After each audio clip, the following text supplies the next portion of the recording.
કે જે ગામનું શોષણ થયું છે, જે ગરીબ લોકોનું શોષણ થયું છે, જે જેના ઘરમાં ચૂલા પણ રહેવા નથી દીધા સળગવા, એવા લોકોનું શોષણ થયું છે. એટલે આ કુદરતના ઘરનો ન્યાય છે. આ સાહેબ ખાચર સાહેબ કે ગુજ્જર સાહેબ જે આવ્યા છે, એક ફરિશ્તા રૂપી આ લોકો જે ગરીબ લોકો છે બધા એને બચાવવા માટે કુદરત રૂપી જે ફરિશ્તા જ આવ્યા છે અને આ બધાને ન્યાય મળ્યો છે. આજે કેટલા લોકો અંદાજે હશે જે આના વ્યાજના ચુંગલમાં ફસાયેલા હોય એવા? અંદાજે આપણે વાત કરીએ તો 500 લોકોની આસપાસ છે. જે રીતના ચેક છે 400 લોકોના, ઘણાના મકાન છે, ઘણાના મકાનના દસ્તાવેજો છે. એ રીતે આપણે વાત જાણીએ તો 500 લોકો એના ચુંગલમાં, વ્યાજના ચુંગલમાં છે અને 6 થી 7 કરોડ રૂપિયા જેવો બધો તેનો હિસાબ થાય છે.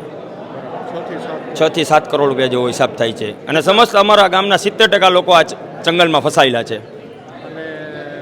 વાત કરીએ તો કેટલા ટકા સુધીમાં આ વ્યાજે આપતો હતો ભાઈ? હવે જાણવા તો એવું મળ્યું છે, અમે ક્યારે લીધા નથી, અમે જાણવા એવું મળ્યું છે કે 3% લગન 10% સુધી વ્યાજ હતું, પ્લસ બંટા સિસ્ટમ હતી કે આજે વ્યાજનો ટાઈમ હોય, આજે ન દઈ શકો તો બીજે નેક્સ્ટ ડે તમારા બંટો ચાલુ થઈ જાય.